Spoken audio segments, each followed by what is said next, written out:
کہ یہ جب پیدا ہوا تھا نا سب سے زیادہ خوش میں تھا، اس کی ماں سے بھی زیادہ میں ہی خوش تھا۔ اور کہتا پھر میں نے مٹھائیاں بانٹی، لوگوں کو اپنے گھر پہ دعوت پہ بلایا کہ دیکھو مجھے اللہ نے بیٹا دیا۔ اللہ اکبر۔ ایک شخص گیا پیارے نبی صلی اللہ علیہ وسلم کے پاس، شکایت کر دی جا کے، یا رسول اللہ میرا باپ جو ہے نا میری غیر موجودگی میں میرے کمرے میں جا کے میرے سامان چھیڑ دیتا ہے۔ باپ اولڈ ہو گئے نا، مطلب وہ دقیانوس ہو گئے آج کی اولاد کے نزدیک، اولاد کو زیادہ پتا ہے کہ کیا کھانا ہے کیا پہننا ہے۔ تو جا کے شکایت کر دی اللہ کے پیارے نبی صلی اللہ علیہ وسلم کے پاس کہ یا رسول اللہ میرا باپ نا میرے گھر میں جب میں جاتا ہوں میرا مال ادھر ادھر کر دیتا ہے، میرے پیسے بنا پوچھے مجھ سے خرچ دیتا ہے، کسی کو اٹھا کے دے دیتا ہے۔ تو قانون تو دنیا کو یہی کہتا ہے کہ وراثت میں سے جو ملے سو ملے، جو خود کمایا ہو اس میں کسی کا دخل نہیں ہے۔ اللہ کے نبی علیہ السلام نے اس کی بات جب سنی تو ایک صحابی کو بھیجا کہ فلاں شخص کو بلا کے لاؤ جس کا بیٹا شکایت کے لیے آیا ہے۔ اب وہ بندہ گیا، اس نے جا کے اس بندے کو کہا کہ تیرے بیٹے نے اللہ کے نبی علیہ السلام کے پاس تیری شکایت کر دی ہے، چل تجھے بلا رہے ہیں۔ اب جب یہ گھر سے چلا، جس کی شکایت ہے جس کی پیشی ہونی ہے، باپ جب گھر سے چلا کہ بیٹے نے شکایت کر دی نبی علیہ السلام کی حضور، تو باپ راستے میں کچھ گنگنا رہا ہے، اپنے دل کے اندر کچھ باتیں کر رہا ہے۔ کیا باتیں کر رہا ہے؟ کہتا یار دیکھ اس نے جا کے رسول اللہ کے پاس میری شکایت کر دی ہے، اور دل میں اس نے بہت ساری باتیں اپنے بیٹے کے متعلق سوچی۔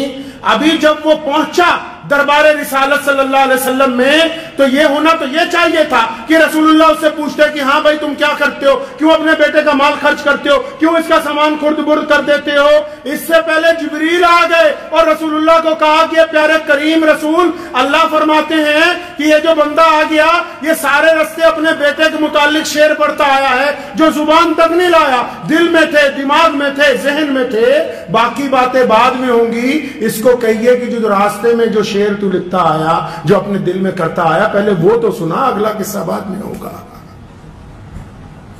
اب جب پیارے نبی کہیے صلی اللہ علیہ وسلم نے اس کو یہ بات کہی نا باپ کو کہ وہ راستے بھر کیا گنگناتے آئے،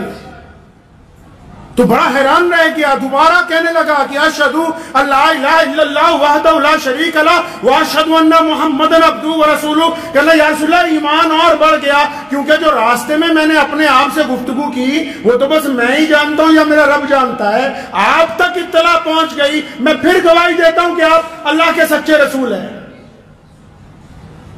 تو نبی علیہ السلام نے اسے کہا کہ اچھا بتاؤ تو صحیح تم راستے بھر کیا باتیں کرتے آئے۔ کہنے لگا یا رسول اللہ جب مجھے پتہ لگا نا کہ میرے بیٹے نے آپ کے پاس شکایت کر دی، آپ کے دربار میں پہنچ گیا، جب میں اپنے گھر سے چلا میں نے جوتیاں پہنی، اور جب میں نکلا سڑک کے اوپر میرے دل میں خیال آیا کہ عبد الرحمن جو بھی ان کا نام ہوگا، کہ تیرے گھر میں جب یہ بچہ پیدا ہوا تھا نا تیرا سر فخر سے اوپر اٹھ گیا، اور تو خوشی سے ناچتا پھرتا تھا، لوگوں کو کہتا تھا دیکھو میرے گھر بیٹا ہوا ہے۔ اس واقعے پہ مجھے کندیاں شریف پاکستان میں ایک بہت بڑی خانقاہ ہے، تو ان کے جو پیر تھے یہاں ملا پور لدھیانہ کے رہنے والے تھے، تو حضرت کو وہاں ٹیلی گرام گیا کہ حضرت آپ کے گھر بیٹا پیدا ہوا ہے۔ مجلس لگی ہوئی تھی، مریدوں کو پتہ لگا سن 1946 کے قریب کی بات ہے، تو زار و قطار رونے لگے۔ لوگوں نے پوچھا حضرت خوشی کی بات ہے؟ فرمایا خوشی تو اس بات کی ہے نا کہ اللہ نے بیٹا دیا، ڈرتا اس بات سے ہوں کہ بڑا ہو کے کہیں میری بدنامی کا باعث نہ بن جائے، اللہ اس کا مقدر اچھا کر دے۔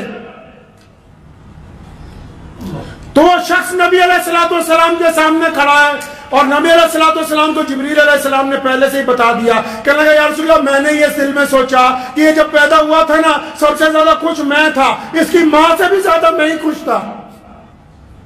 اور کہتا پھر میں نے مٹھائیاں بانٹی،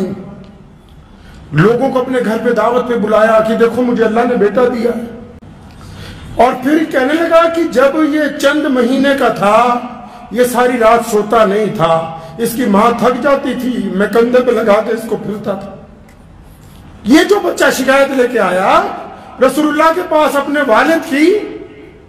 فرمایا یا رسول اللہ میں تو ساری رات اس کو اپنے کندھے سے اپنی چھاتی سے لگا کے، اگر میرے قدم رکتے تھے یہ ہونے لگتا تھا، میں پھر چلنے لگتا ساری رات۔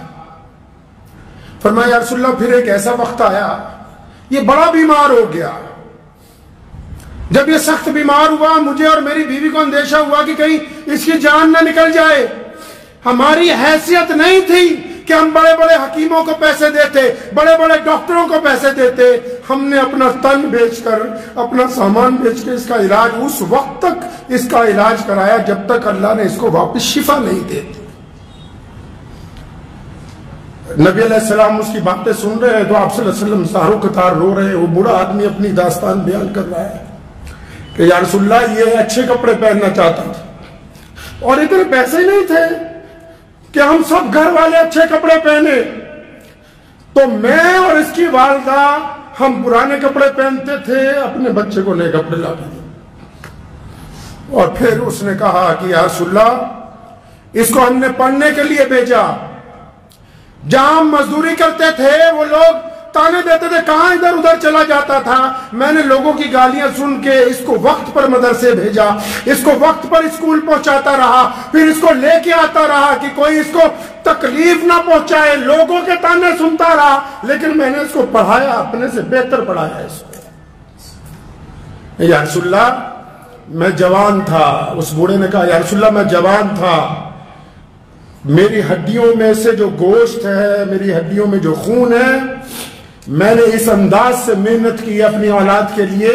کہ آپ یہ دیکھیں یہ 25-30 سال کے بعد میرا گوشت، میری طاقت، میرا خون وہ اس میں منتقل ہو گیا ہے، یہ اب جوان نظر آتا ہے اور میں بوڑھا ہو گیا ہوں۔ اور میرا یہ خواب تھا کہ جب میرا بچہ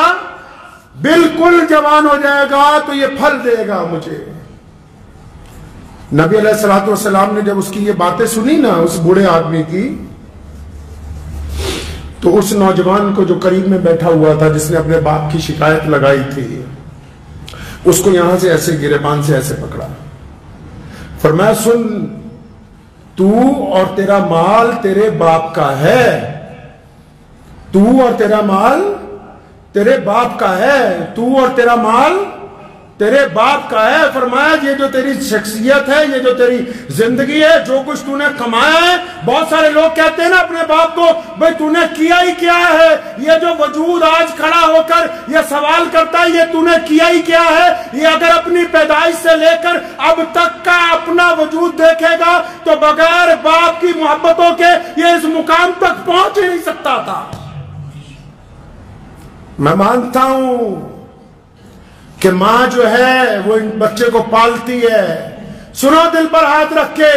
کائنات میں یہ دستور ہے اور اس سے انکار نہیں ماں کی محبت سے کہ ماں بچے کو پالتی ہے، لیکن باپ بچے کی پرورش کرتا ہے، اور پرورش کرنے میں اور پالنے میں بھی زمین آسمان کا فرق ہے۔ جو باپ کے دل میں محبت ہے اس کا اندازہ اللہ کے علاوہ کائنات میں کوئی دوسرا لگا نہیں سکتا ہے۔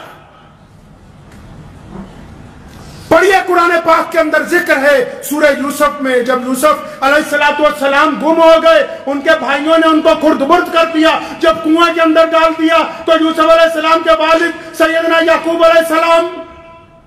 بتاؤ تو صحیح ہے دنیا کے انسانوں وہ کون ہے جس کی یاد میں سیدنا یعقوب علیہ السلام روتے رہے، وہ کون ہے جس کی یاد میں سیدنا یعقوب علیہ السلام کھانا بھول گئے، وہ کون ہے جس کی یاد میں سیدنا یعقوب علیہ السلام اتنا روئے، اتنے سال روئے کہ دونوں آنکھوں کی روشنی ختم ہو گئی، وہ اور کوئی نہیں سیدنا یعقوب کے لگتے جگر ان کے بیٹے حضرت یوسف علیہ السلام ہے۔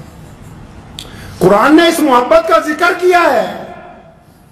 قرآن نے باپ کی اپنے بیٹے کے ساتھ محبت کا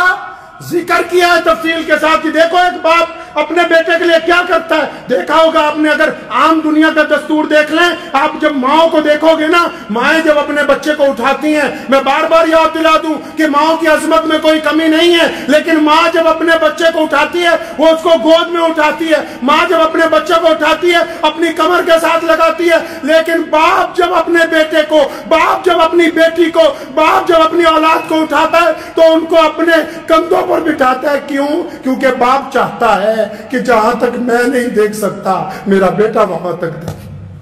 کیونکہ باپ یہ چاہتا ہے۔ اللہ نے اس کے اندر یہ صفت رکھی ہے مجھے امید ہے کہ آپ کو یہ ویڈیو پسند آئی ہوگی۔ اگر پسند آئی ہو